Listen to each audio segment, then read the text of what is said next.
Welcome everyone to today's webinar. We're going to be addressing how do I determine how the students can access augmentative communication. Thanks for joining us. I know everyone has a very busy schedule and I appreciate you taking some time for this important topic. If you have questions or comments as we move along, feel free to pop those into the Q&A box and I will be taking those as we move along. My name is Michelle Lang. I'm an occupational therapist from the Denver, Colorado area. I work quite a bit in the area of augmentative communication along with various speech-language pathologists. And my job is to often look at access, how this client can use the device, and that's what we'll be addressing here today. So we're going to provide an overview, as we only have an hour, of these various access methods that are available for speech-generating devices: direct, mouse, eye gaze, and switch.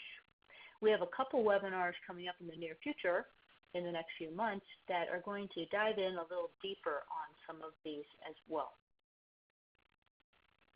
Now, access methods are always going to vary by the brand of the speech-generating device, that SGD, the brand and the model, in terms of which access methods are supported by that device, how specifically the access method controls the speech-generating device, and what our programming options are. So we can't get into huge detail per device since there's a lot of them and they vary and they change, right? So if there's an update or a new device, some of this could be a bit different. So with that said, we're going to jump right into direct access. Direct access means that we are directly contacting the device, the display of the device, either by finger or a pointer. And when we get to that location, we're making a selection. So we're not using our eyes or a switch or a mouse. Direct access. From a clinical standpoint, use of direct access on any device requires accuracy so that I land in the location I want and not, say, immediately next to it. And if I'm using a finger, finger isolation is required. If I put my whole hand down, I'm going to cover perhaps too large an area. Now, that accuracy and finger isolation are dependent upon the amount of vocabulary the client has. So if the client has a very limited vocabulary with rather large locations, then accuracy and isolation may not be as critical. They may not need to be as refined. If the client has a great deal of vocabulary with smaller locations, then accuracy and finger isolation are even more critical. The client needs to have sufficient activation pressure. Fortunately, this isn't that high with most of these devices. It used to be something that was more of an issue, but there is a degree of pressure that's required. The client also needs to be able to release. Now this seems fairly simple. You or I could reach out, touch a key on our computer keyboard and release rather readily. But a lot of our clients have difficulty releasing because they're stabilizing against the device. So as they bring that hand in, for example, place a finger on the device, release might be hard if they have some pressure behind that because they're stabilizing their body, supporting the client have adequate stability so they can readily release. And then finally, vision. When we're using direct access, the client needs to be able to visually see the display. They need to be able to determine what each location in that display represents and find their target within a field of choices. Now, there are some facilitators available to us to help someone optimize their access if they're having some difficulty with direct access. The most critical is positioning. The client has to be positioned optimally in order to facilitate their function, and that includes access. I do a lot of access in my job. I would say that about 80% of the time, I have to change something in my client's positioning. It might be their positioning is very suboptimal and we just kind of have to start all over.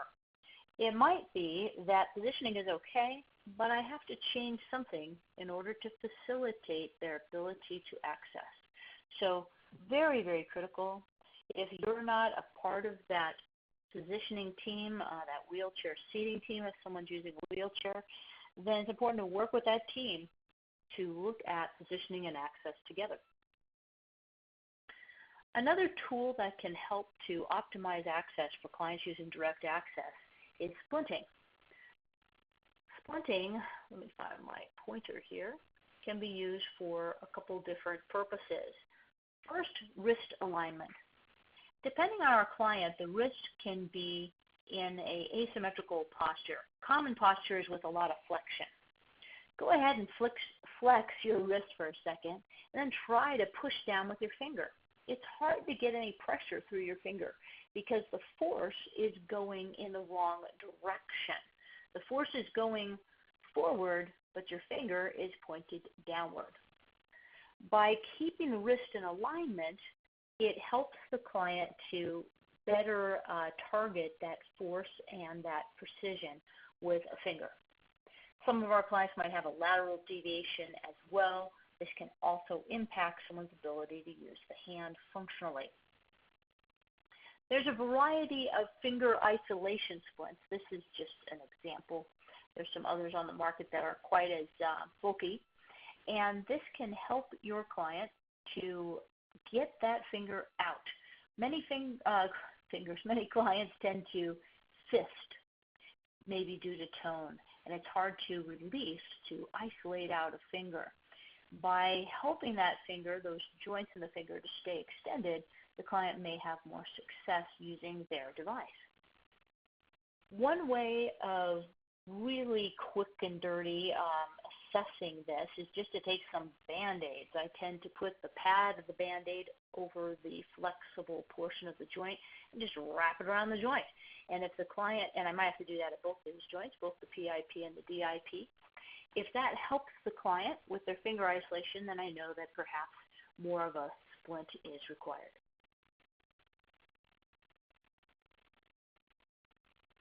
Other facilitators. If the client cannot isolate a finger or a thumb and use this device, they may be able to use some form of pointer. There are a number of pointers that are handheld. A common one is just a stylus that we can get for many of our tablets, for example. It has a special end that will activate the tablet. But the client has to be able to hang on to this and use it accurately. That can be difficult for clients who may not be able to isolate a finger. Sometimes we can take some type of pointer and place it within a splint or a universal cuff, as pictured here on the lower right. That allows the client who can accurately get their hand to a location, but perhaps cannot free up a finger and push down accurately, to use this pointer instead. We still have some head and chin pointers on the market, like pictured here in the lower left. There are some clients who can use these. I do try to avoid them if I can. These are kind of old school. Now, old school is okay. Sometimes that still works well for clients. I certainly use some technologies that have been around for a while. But this one sure doesn't look too good. It's not always very comfortable to wear. And it can lead to some repetitive stress injuries pretty quick in the neck. If someone uses a mouth stick, it's another option, but there can be issues with the jaw or the cervical area. And a lot of clients who are able to use this type of pointer have difficulty with release because they're stabilizing against the end of that pointer. And pulling back again can be a challenge. We have to keep in mind even social considerations. If someone sees someone wearing a headset like this, it doesn't always have a very positive connotation. Remember, if we're using a tablet or even a smartphone-based system for communication, that pointer has to have that conductive end. We also have key guards available to us. Key guards have a couple benefits for our clients.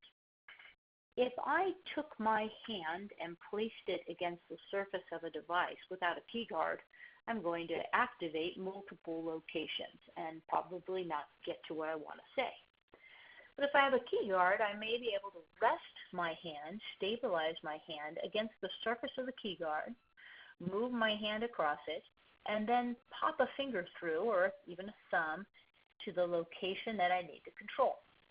So key guards can help promote that finger or thumb isolation because the client can kind of push through one of those locations, and provide stability because now I can stabilize against the surface of the communication device without worrying about activating it.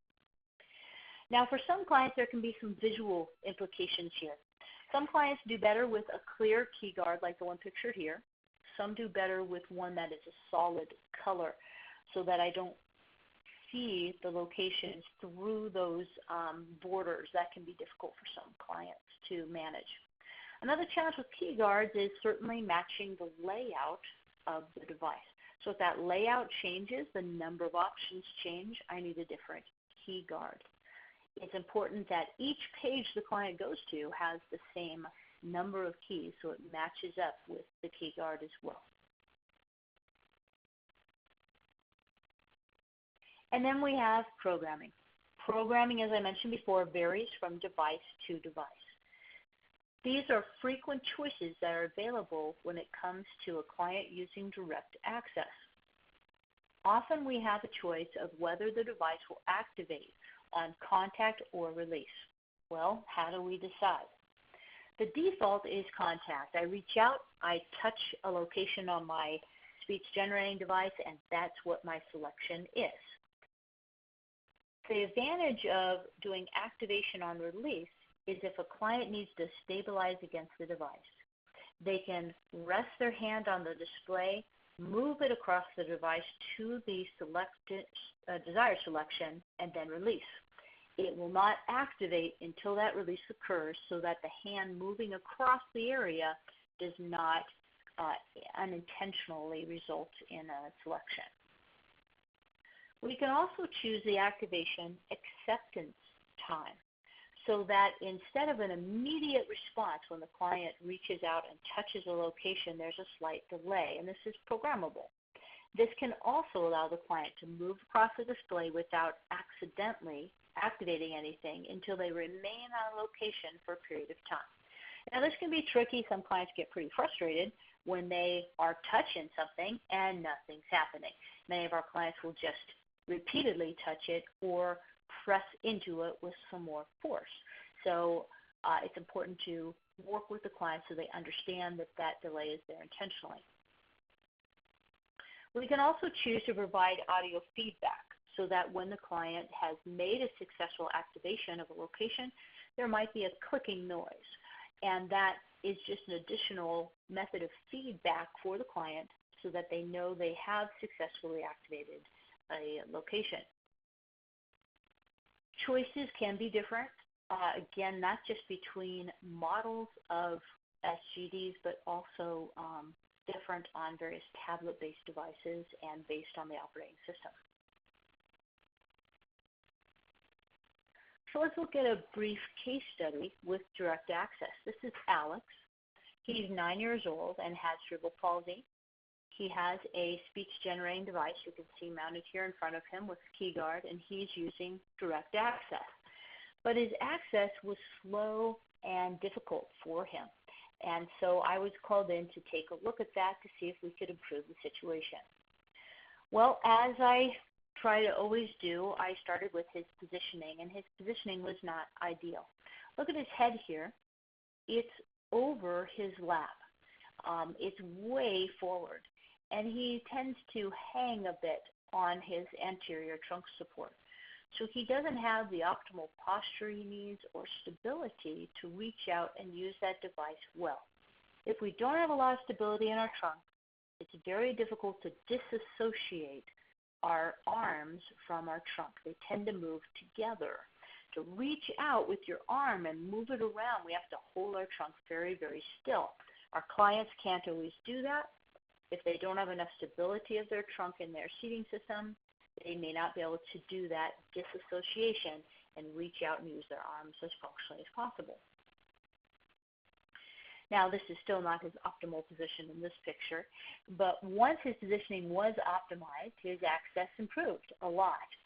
We also needed to look at the placement of his device to improve his access as well.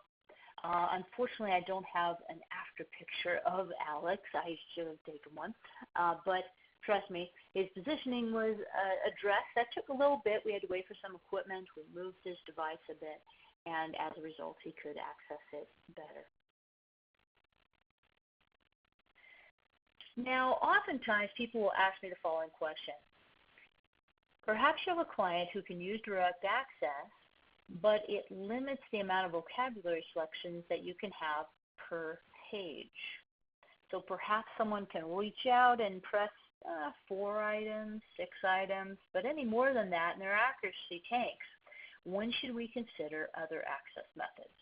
Well, the answer, it always seems, is it depends. But if you have a client whose whose vocabulary needs are greater than their access is allowing, we may have to consider a different means of access. So could we change pages and keep refreshing pages and have that small amount of vocabulary? Sure. But if somebody has hundreds of things to say, and each page can only support 4, 6, maybe a little more in terms of vocabulary choices, they're going to be changing pages all the time, and it can be very taxing on the client to remember where their vocabulary is and how to put it together. So if we're running into that problem of this client has more to say than their physical abilities are allowing, we might have to look at a different access method other than direct. This can be a difficult conversation to have with team members and family members because if the client can do it, it can feel like we're taking a step back. What I often do is remind the team, what's our goal? Our goal isn't direct access. Our goal is communication. And if the client can be a better communicator with a different access method, if direct only allows them a limited vocabulary, then we want to push that optimal potential vocabulary. Another common question that I hear around direct access is this. The client can use direct access, but it's slow and or the accuracy isn't great. When do we consider another access method? Well, basically when it starts getting in the way. So if it's taking someone a long time and or a lot of effort to get what they want to say out and accurately, perhaps they have to keep going back and correcting themselves, then their efficiency is low. I'm a big fan of efficiency. Efficiency in the case of access for AAC is a combination of time and effort. We got to throw accuracy in there as well. So if the client's taking too long, if it's taking too much effort, if they're not very accurate, and their efficiency is greater with the different access method, it is worth exploring that other access method. In these scenarios, sometimes I will actually do have a time test where the client is instructed to say a certain amount of vocabulary, maybe to put together a certain sentence using direct access and then using another access method, and we compare those and see which is more efficient for them. And then we have this conversation.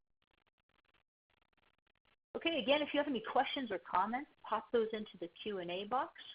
And while folks are doing that, I'm going to go ahead and look at mouse access. Mouse access is rather a hybrid access method. Movement of the mouse is translated into movement of a highlight around, say, a selection box or a cursor over specific vocabulary options. Usually we can move up and down and diagonally with a mouse. We had an older access method quite a while ago, joystick access, where diagonal movements were not always available. If the speech sharing device is actually a computer, then the mouse is going to act just like a computer mouse, and we're going to adjust the programming like we would a computer mouse as well. What about tablets? Well, iPads do not accept mouse input at this time. Who knows if they will in the future? Rumors abound. But right now, we really move things around with our finger. Android and Windows-based tablets do accept mouse access, and so if someone is using an app for communication on one of those tablets, they can use an external mouse.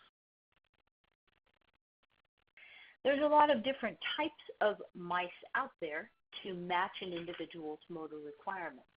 So we have standard mice, we have joystick mice, adaptive mice including a trackball, and even head mice. So let's look at standard mice for a minute. Most people who are able to use a standard computer mouse can directly access a speech-generating device, in my experience. Not always, but using a standard mouse is rather difficult. Now, depending on your age, you may have learned to use a mouse when you were very small and you can't remember a time where you didn't know how to use one. If you remember trying to use one, perhaps it is a rather painful memory. It might have taken you a while to figure this out. You have to move that mouse while you're looking at the cursor or a highlight. That requires some pretty good eye-hand coordination. And without moving the mouse, be able to push buttons or perhaps operate a scroll dial. That's a lot of fine motor control. Because of that, we have a variety of alternative mice we can use. A joystick mount, like the one pictured here on the left, can work well for some of our clients because it allows more stability. The client can hang on to that handle while they're moving the cursor around. It still provides the maneuverability of a mouse, and the client can let go of that handle and push a separate button to execute clicks or lock, other mouse functions, rather than keeping the mouse still while they try to push the button, which is more difficult. Trackballs, been around for a while. These tend to accommodate larger, grosser movement patterns. A lot less control required than, say, a standard mouse. And the speed oftentimes can be adjusted on the mouse itself to meet the client's needs. There's a variety of head mice on the market. These work in different ways, but typically there is a reflective dot that might be placed on the forehead or close by to that. A camera mounted to the speech-generating device then translates head movement into movement of the cursor. Now, many clients that can use a head mouse may also be able to use eye gaze. Head mice came out when eye gaze was much less accessible, both from a cost and technology standpoint for a lot of people. So important if you're considering a head mouse to determine which is more appropriate for that client, a head mouse or eye gaze. So if the client is using a mouse with their hand, they need to have really good eye-hand coordination because they have to watch that cursor while they're moving the mouse.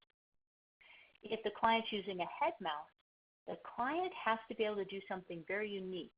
They have to be able to disassociate the movement of their head with the movement of their eyes. And this can be difficult for some of our clients. The reason is the client may need to keep their head still while they're looking at their options and then move their head to that option. You can move your head around while you're looking at options as long as you keep moving long or fast enough so you're not making a solution. But to use this well, you really have to be able to disassociate those movements. That can be challenging for some of our clients. When we're using any type of mouse input, the client has to be able to move their cursor to some sort of resting location, either on or off the display when they're not communicating, so they don't get an accidental activation. This is a big problem because anywhere you hang out is going to activate if you're using a dwell feature. I'm going to talk about that now. How dwell works, and most of you know this, is if you move that cursor, that highlight over your desired selection, and you sustain the cursor in that position long enough, then it is automatically selected. That's if we use dwell. If the setting for dwell is too short, the client ends up activating everything as they're moving around to get to what they want to say. If dwell is too long, the client may have difficulty, particularly with a head mouse, maintaining that position long enough for it to be activated. The other option is to use a click, but this is harder than it sounds like. I have to move my cursor over the desired selection and then either click the mouse or activate a separate switch. That's the same as me clicking a standard mouse. But a lot of clients will end up moving their hand or their head when attempting to click the mouse or activate a separate switch. And that results in the wrong selection. I've just moved my cursor. So it's very important to make sure if we're using a separate switch that the client can activate the switch without moving the mouse or moving their head if they're using a head mouse during click. The client has to have adequate vision, as in direct access, to see each of their selections because they're moving a cursor over it and have to choose which one they want. They have to be able to see it, distinguish it from the other choices around the selection, and see that little cursor or the highlight around the items on display. Now, fortunately, through programming, we can play around with this a little bit too, because depending on, say, a highlight around one of these selections, these can be difficult for some clients to see. Sometimes we can make that highlight a little thicker, the line thicker, or change the color so that it's easier for the client to see.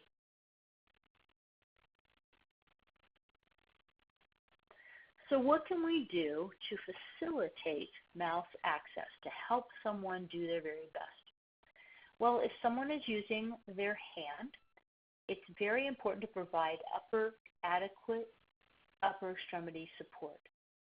Think about when you're using your mouse on your desk.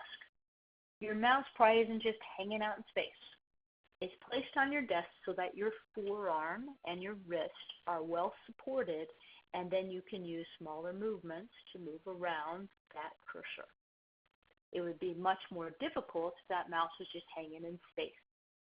Some of our clients don't have adequate support of their arm, and so they're using a mouse as if it's hanging out in space because they don't have the postural support under their forearm and hand. So important to make sure there's enough support and splint if needed at the wrist for alignment and stability. We talked about that with direct access. If a hand's used, then we might have to mount the mouse in an optical location, but also to keep it from moving around if that helps the client be more efficient. And then we have programming. Again, this is a little different on each speech-generating device. For the selection method itself, we can choose dwell, sometimes this is called pause, or switch to control those clicks. The speed is typically programmed on the device. That's the speed of that cursor. If it's real fast, it might be hard for somebody to manage. If it's really, really slow, a client might lose their mind as they're trying to get to the opposite corner. It's important to keep the cursor on the display. Sometimes as the client moves, the cursor goes away, and then the client doesn't know what to do to find the cursor again. If they don't remember where it left the display, they may not know how to move the mouse to find it again. This used to be more of a problem on the devices. It's something that's usually something we can address now with programming, where the cursor may never leave the display at all. And again, it might be helpful to program some resting areas so the client can tuck that cursor, they can park it so they can not worry about activating anything until they're ready to use their communication device again. So let's look at a case study here. And then we have a question from our first section that I'll go ahead and take. This is Eric, and he is 35 years old. He has cerebral palsy, and he's using direct access, but very inefficiently. We moved him from direct access to use of a joystick mouse, and you can see him using that in this picture. That provided him adequate enough stability that he was able to access his communication device with much better control. We carefully examined his ability to put together a scripted phrase with direct access and then with the mouse, and compared those, and also asked him what his preference was. He was much more efficient with the joystick mouse. It wasn't as fatiguing for him, and so he chose to stick with that. Many times people ask me, they have a client who can use a mouse, but perhaps only with several large targets. This is a similar problem as we talked about with direct access. At what point do we consider other access methods?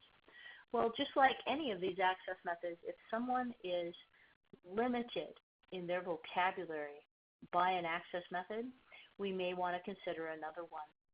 This can be hard. People may see changing the access method as taking a step backwards. What we need to, again, emphasize is our goal is communication, not using a mouse or using our finger. We want this person to be as efficient in their communication as possible. So if you feel this person's vocabulary is being limited by their access method, definitely we need to consider another one. Another common question I hear is this: the client can use a mouse but cannot release it to click or activate a switch without moving the mouse. Do you explore Dwell, a different type of mouse, or a different access method? Well, this young lady here had just that problem. She was actually using, let me get my cursor here, the joystick on her power wheelchair to control her communication device. But she was using Dwell, and she was having difficulty with this, with maintaining the location of the cursor over a specific location, and her access as a result was not very efficient. So we were trying to determine whether to use Dwell, click, a different type of mouse, or a whole different access method. In her particular situation, and I was rather surprised by this, we were able to actually place a small switch by the side of her leg.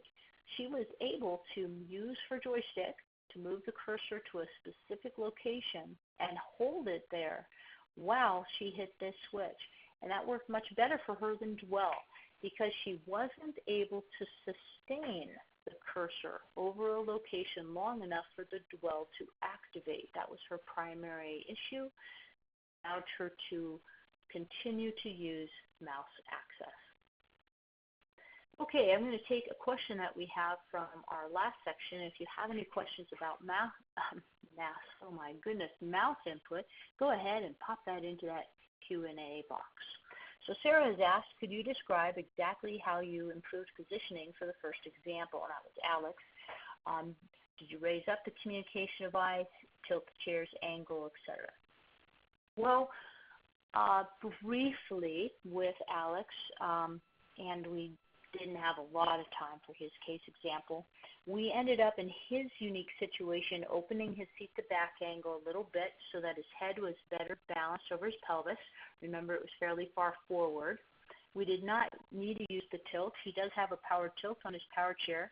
He mostly uses that to shift his weight or to find a position of rest, but not when he's using his communication device. We adjusted his anterior trunk support a bit, but mostly it was opening that seat-to-back angle. And then we did move his device position. I don't remember exactly where we moved it, but we explored where the best position was for him in terms of his reach with his optimized position and his vision. and that's what worked for Alex. All right. Some of you may be furiously typing. If you are, keep doing so, and I will answer your question. But for now, we're going to go ahead and move on to eye gaze access. This is also an area we have an upcoming webinar on in about 2 months, where we're going to talk about problem-solving students that are having difficulty using eye gaze. We'll get into this in more detail.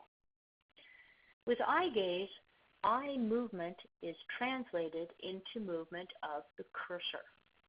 There's a number of these on the market. I'm amazed at the clients that I work with who can use this very well. And in the past, some of our older technologies, those clients would just absolutely not have been successful, but they are with our newer technologies. So very, very cool opportunities for those clients. Oh, I'm going to quickly answer a question on this last section while it's in my mind. We have a question: in the example of the switch at the knee, could the client hold the switch with her hand and activate the knee switch at the same time?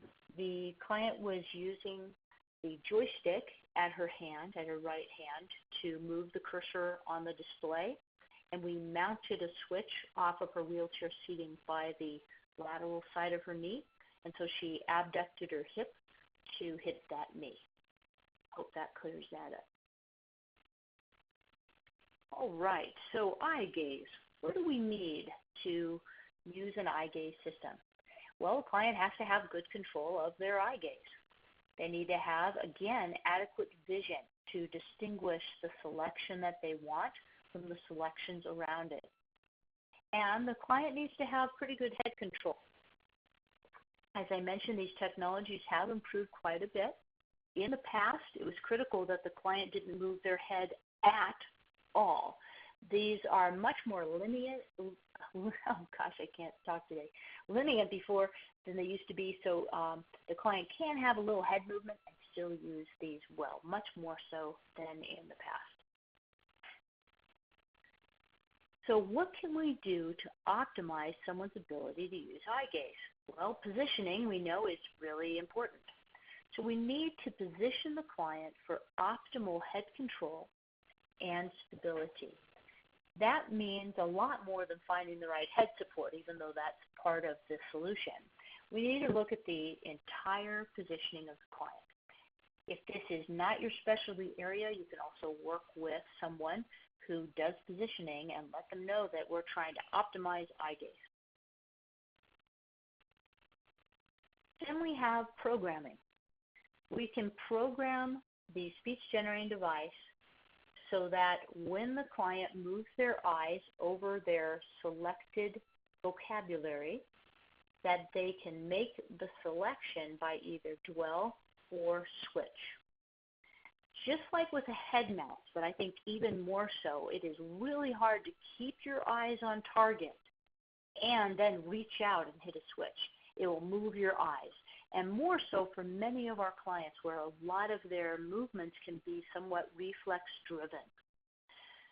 About the only switch that will work is a head-mounted option. You can see in this picture here, this gentleman is using a sip and puff switch, so that if the client is looking towards their selection, they can give a quick little sip or puff. It makes it easier to maintain eye contact with the selection.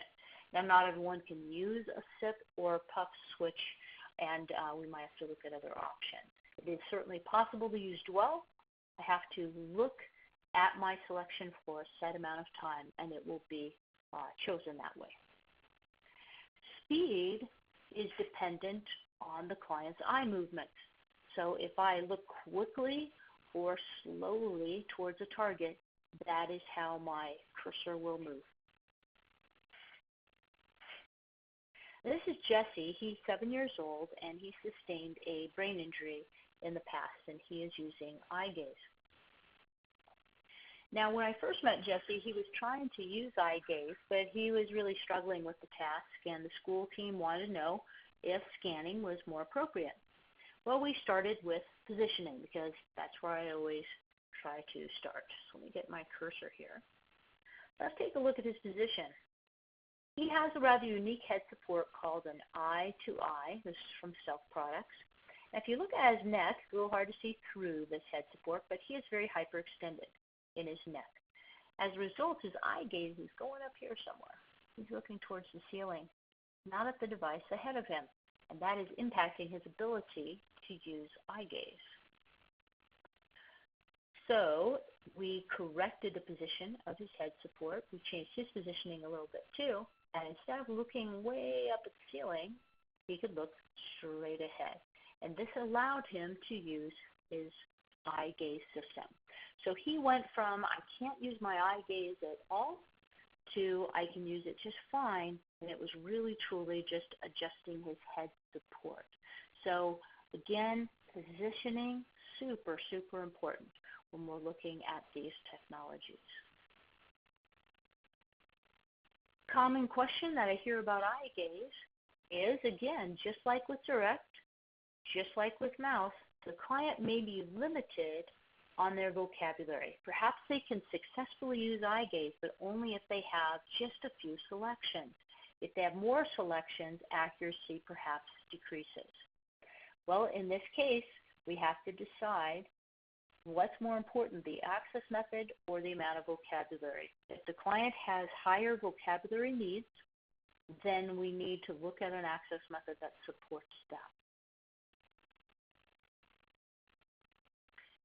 How do we determine if the client has adequate vision to use eye gaze? This is a tricky one. I work with a lot of clients who have impaired vision, and many of them, for example, have CVI, cortical visual impairment. How do I know if that client really can use eye gaze? Are they really looking at what they want to activate or not? Well, in these cases, it can be important to do a functional visual assessment. This isn't seeing an eye doctor and just trying to determine if someone has 20/20 vision, but it's looking at functional vision to get a better idea of just what this client's seeing, and if perhaps there's a certain area of their field of vision that works better for them. If that's the case, then we need to look at placing the device in that location.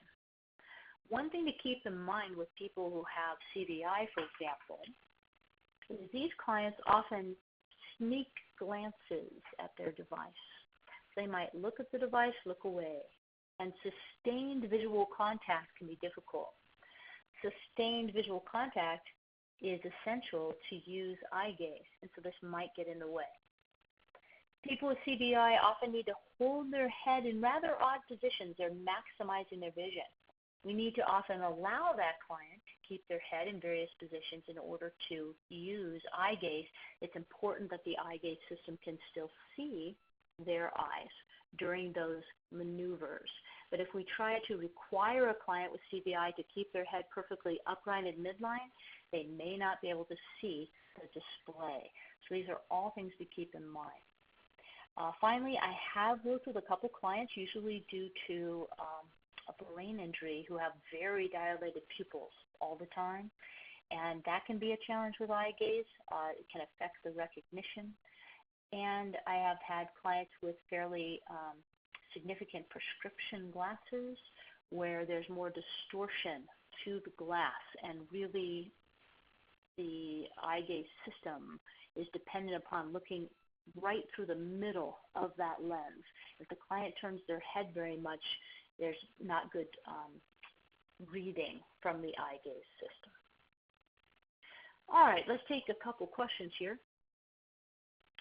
We have a question, can the joystick and the knee switch be activated at the same time, or does the client have to let go of the joystick to allow the knee switch to work? And that's back to our mouse access. If the client moves the joystick to a location and they still have that joystick deflected a bit, if they push that switch at just the right time, as long as that selection is highlighted, it will make a selection. So she does not completely have to let go. She might stop moving it, but she tends to hang on to her joystick. And then a follow-up question. This person states that many times they've noticed that two switches activated at the same time cancel each other out. It depends what those switches are plugged into, but yes, like in power mobility, for example, if you push a left and right switch at the same time, they cancel each other out, nothing will happen. Where if you push, say, forward and left, you'll move in that general direction. Great. Again, any other questions, feel free to type those in. And that moves us up to switch access.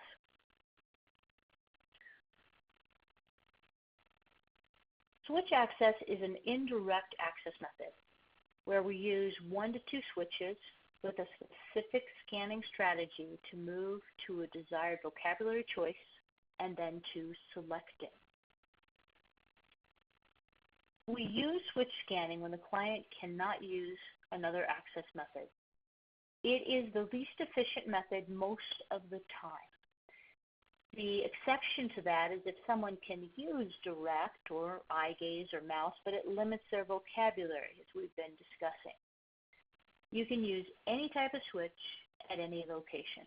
Now, in my practice, I use switch access a lot, but it's because I work with clients who have very significant physical limitations, who often are unable to use other access methods.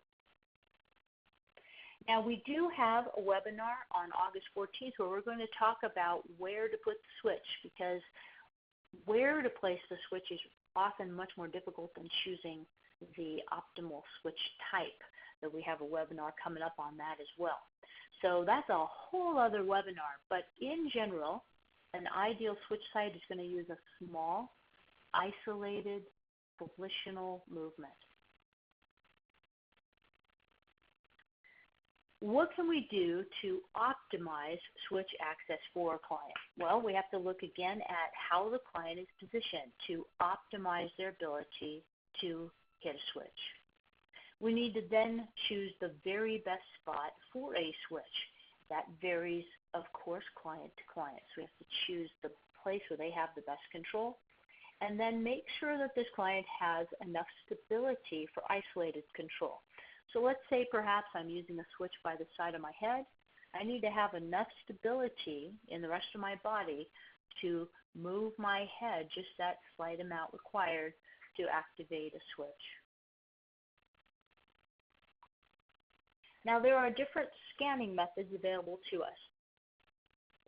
In single switch scanning, I get my cursor again, one switch starts the scan. And then when I see my selection, I hit the switch a second time to select that vocabulary. In dual switch, one switch moves along. Each time I hit it, I move over one. I use a second switch to select the highlighted item. Dual switch scanning has some advantages over single switch and some disadvantages. With single switch scanning, only one switch is required. That can be really nice because some of our very involved clients, it can be challenging to find 2 switch sites. There are less switch activations with single switch scanning. This is a very significant advantage for a lot of our clients. Some of our clients can reach out and hit that switch, but not hundreds of times a day. And this requires less switch activations because much of the scan is automatic. It just automatically scans through. I wait for what I want. I hit the switch. The drawback of that is waiting and anticipation. Many clients, in anticipating their upcoming choice, get a little wound up and then have difficulty activating the switch. With 2 switch scanning, obviously 2 switch sites are required. One of those switches, the first switch that's moving the highlight along, requires many, many, many switch activations, and that can be very challenging for some of our clients. But there is less anticipation and less timing required. We can also change the scanning pattern from a variety of choices, and this depends on the individual device. So in auto scan, I'm automatically going to follow my scan pattern. Boom, boom, boom, boom, boom. A linear scan moves left to right. This is common on some of our tablet devices. Row column scans each row Once I get to the row I want, it starts scanning each column. I can reverse that, here we go, here's row column, to column row, or I can scan a complete quadrant, a fourth of the screen at a time, and then usually from there I go to row column. This really depends on how much vocabulary someone has. If there's a lot of stuff displayed on a screen, often it's fastest to go to quadrant scanning to quickly get to the section of my display that has my desired choice, and then I go to row column from there. I can also program the scanning speed, and this is for that auto scan. Often we have to start off rather slow. As the client builds more capability, we can speed that up. If it's too fast, the client's going to miss their target and have to wait for that scan to come around again. If it's too slow, your client might lose interest and their communication partners are going to walk away from them. I can choose to select on activation when I first hit the switch. We talked about this with direct access. And I can choose often the specific amount of time I have to hold that switch down before that activation is received. This is not used very often, but I can select activation on release, and this is sometimes called an inverse scan, where I hold the switch down while it's scanning my options, and when I release, the highlighted option is selected. And then there's other strategies, and this is one I use a lot, called prediction is one of them, where depending on what I have selected, this is often used with strategies like MinSpeak, for example. Depending on what I've selected, only the items that can go along with that are highlighted and scanned, so that I don't have to scan through items that can't possibly be paired with my first selection. So let's say I'm building a sentence. I want, and then it might only scan through what can go with I want, rather than everything on my device.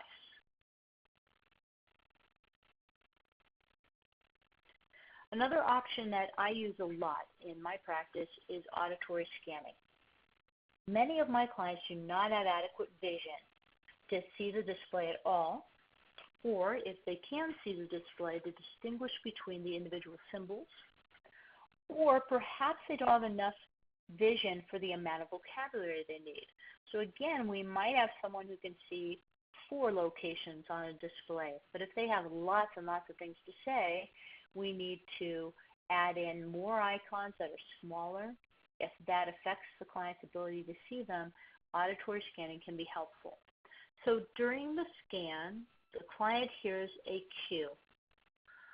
So let's say as this display is being scanned, one of my choices might be, "Hi, my name is Michelle." I might hear the cue name or Michelle, and when I push my switch, I hear the entire selection. Clients who may otherwise be able to use direct, mouse, or eye gaze may require switch scanning simply because they have visual defects and need to use auditory scanning in order to know what their choices are. This applies to acuity, that 20/20 vision. If someone has some functional visual deficits such as cortical visual impairment, and even the ability to keep the eyes open. I've worked with a few clients that have a terrible time keeping their eyes open for a variety of reasons. Sometimes it's profound muscle weakness. Sometimes there's other neurological reasons for this, and the client can still listen to their choices. Often we use a private speaker for this client so that only they can hear these cues, not everyone around them. Auditory scanning is also helpful for clients who might need a cue for cognitive reasons. Perhaps this is someone who has had a brain injury. Memory and sequencing are often quite impaired in people with brain injury and sometimes other diagnoses as well. So instead of remembering where everything is in my device and what I want to say, if I get that scan going and I can hear my choices, it cues me as to what I wanted to say or how I can combine my vocabulary. This can also be helpful technology for a new user or a very young user. Now, again, private listening can sometimes be provided. You can see this circle here with Brady. He has a speaker built into this pad on his head support. Sometimes the communication partner might attempt to engage the auditory cues. So if I hear these little cues, such as name, people, food, activities, I might think that's what my client is trying to say, and I might be trying to answer each of those cues and not realize that's not actually what they're saying. Those auditory cues can be very distracting, especially in a busy classroom. So private listening allows only the user to hear those cues, and the communication partner only hears what's selected. So if Brady is building a sentence, I only hear his final result. I don't hear his auditory scanning. And speaking of Brady, at the time of his initial evaluation was 7 years old. He has cerebral palsy and very impaired vision. He did not have adequate fine motor control to use direct or a hand mouse to access his speech generating device. He did not have adequate head control or a head mouse, and he does not have functional vision and would require auditory scanning to access any vocabulary.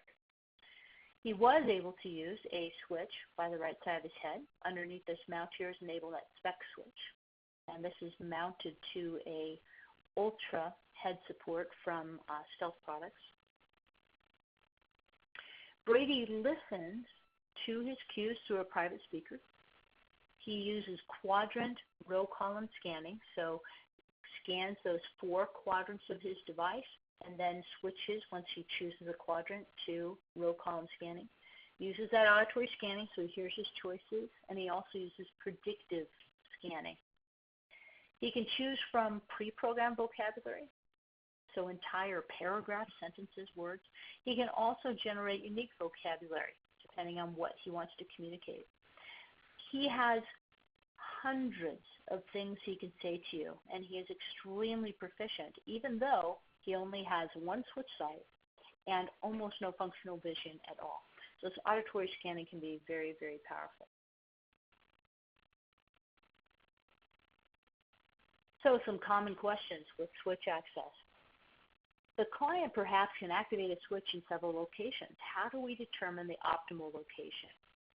Well, we're going to get into that more in our upcoming webinar on finding a good spot for a switch, but we're looking for certain criteria in selecting a switch site.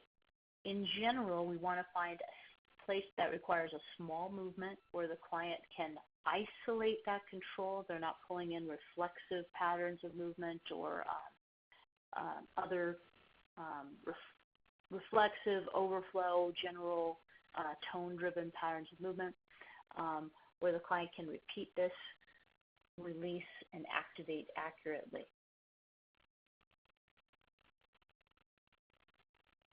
Some of our clients can activate a switch if someone's holding their hand. So someone comes along, holds their hand, and helps them push the switch. How important is it to explore independent switch access? Well, I'll tell you, in my opinion, extremely important. It's real hard to convince someone that you're actually making that switch go if someone always has their hand over yours.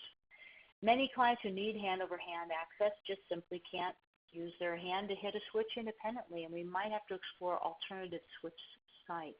So very, very important to find independent switch access. That way this person can use their communication device whether or not they have someone there to hold their hand or not. Gives them more opportunities for communication. So what is our take-home message here today? Well, optimal use of a speech-generating device relies on optimal access. Fortunately, there's a variety of access methods available to us. There's a number of facilitators that can help as well, along with programming, to optimize someone's ability to use that access method. And remember, determining the optimal access can provide independent communication for a client, so important stuff. All right, I'm going to open this up. If anyone has any other questions or comments, please put those in that Q&A box.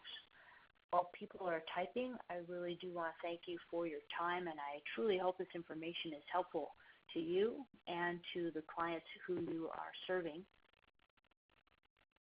And I want to make sure you have my contact information. On June 19th, we're going to be digging down a little deeper into direct access and what to do with clients that are struggling with this. And then on July 17th, we'll be doing the same with eye gaze. Okay, we have a question again about hand-over-hand access. So I'm going to go back to that real quick. There are many times, too many times, where I see clients where a helper, someone else, maybe a paraprofessional in the classroom, for example, is holding onto that client's hand and helping them reach out and push a switch.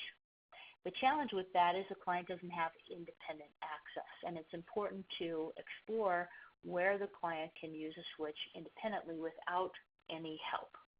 So I hope that clarifies that for you.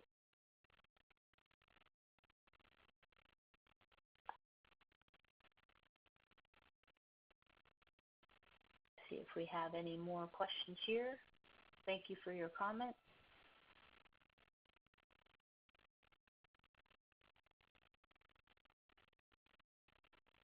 We'll just give people a couple minutes.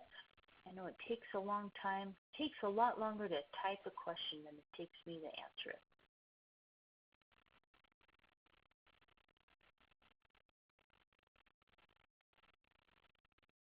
I'm not seeing any more right now, so I'm going to go ahead and show this slide as well, because AbleNet very much appreciates you attending this webinar here today. So thank you again very much, everyone, for joining us today.